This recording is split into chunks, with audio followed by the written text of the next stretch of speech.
Dr. Doreen Grand-Pichet is the Dr. Doreen is an expert in autism. Doreen Grand-Pichet. Dr. Grand-Pichet. Dr. Doreen Grand-Pichet. Dr. Doreen Grand-Pichet is a visionary in the field of autism. Now you can ask her questions on Ask Dr. Doreen. Hi, I was hoping that I could ask a few questions through here. I have 5-year-old twins, a boy and a girl. Our little boy was diagnosed at the age of 3.5 with autism level 2, global developmental delay, and language disorder. For him at this moment, we are curious about his outbursts during TV time. When he watches his YouTube, either on TV or iPad, he will have moments where he just lets out a loud noise, sometimes even a scream.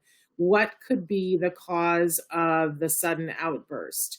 Can I stop and then you she has for a question about her daughter. Yes, but let's stop there. Yes. Sure. So do we know if the boy is 5 or 3 or is one or the other? He is 3.5, so 3.5. Okay. And as you know, my pet peeve. So someone has given the child a diagnosis with just one number, which is a 2, right? Okay. Yeah. Yes. And other than the loud scream, was there something else? With her daughter is toe walking, but the little boy, that's all we know for him, is that he's having these sudden outbursts. Okay. And sometimes it's a scream. Yeah.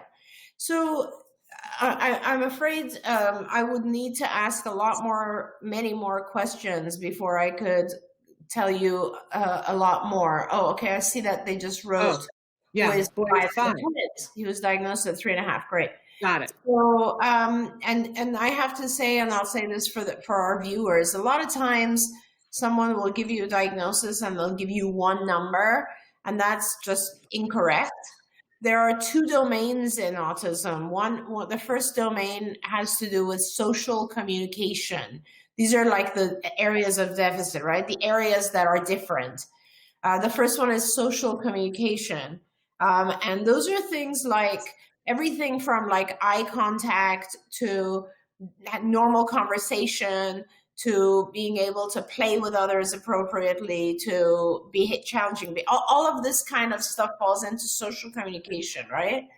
And 2, the number that you receive has to do with the level of support the individual needs in that domain, in that area. So if your child needs a lot of support, then they would receive a 3.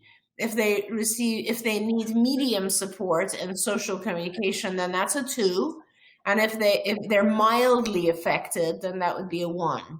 Okay. But there's a second domain. The whole other side of autism has to do with what we call the ritualistic or stereotypical types of behaviors, such as self-stimulatory behaviors like perhaps loud screaming, what we call echolalia, or running around and turning the lights on and off, repetitive behaviors that we often don't know what causes them, looking at things in a particular way. So there's a big component of that second domain which has to do with sensory issues. And again, in that second domain, there's a 1, 2, or 3, the amount of support that the child needs. So usually you have to have 2 numbers. So for instance, a child could need a lot of support in the social communication domain, in which case they would receive a 3, but very little support when it comes to the repetitive stereotypical behaviors domain, right? So then they would receive a 1. A child who is like a 3-1 is very, very different from a child who is a 1-3.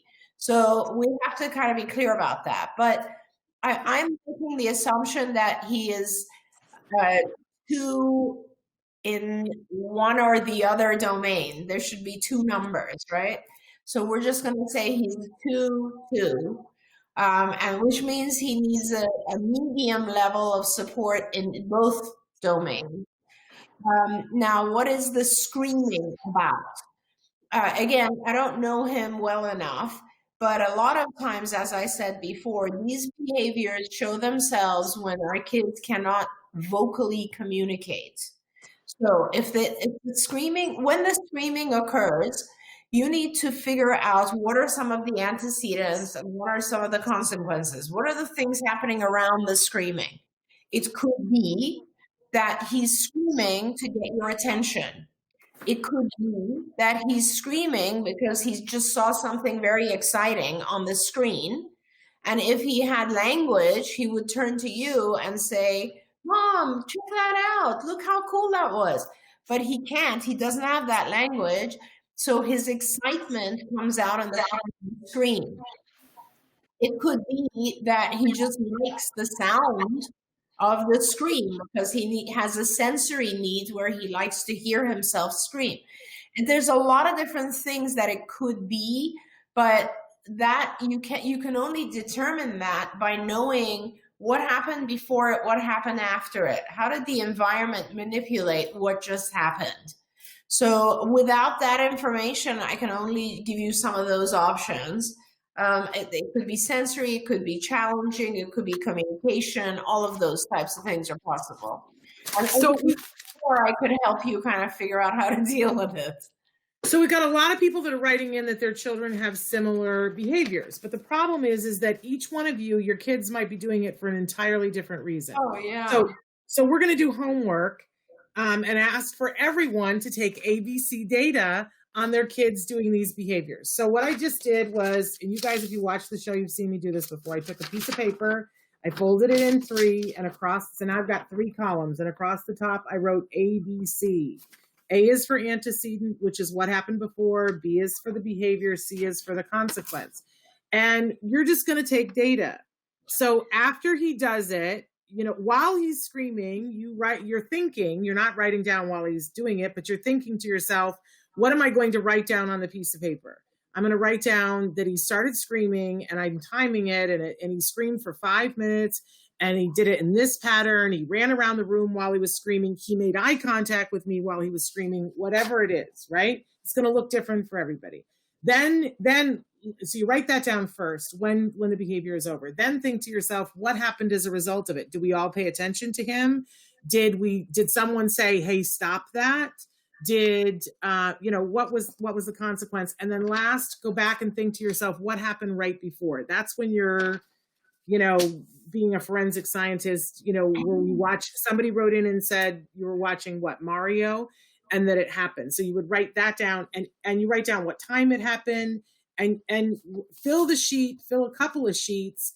You'll start to see a pattern, but more importantly, bring it back to the show to share with us. And then Dr. Granpeesheh will have more information because things start to emerge, right?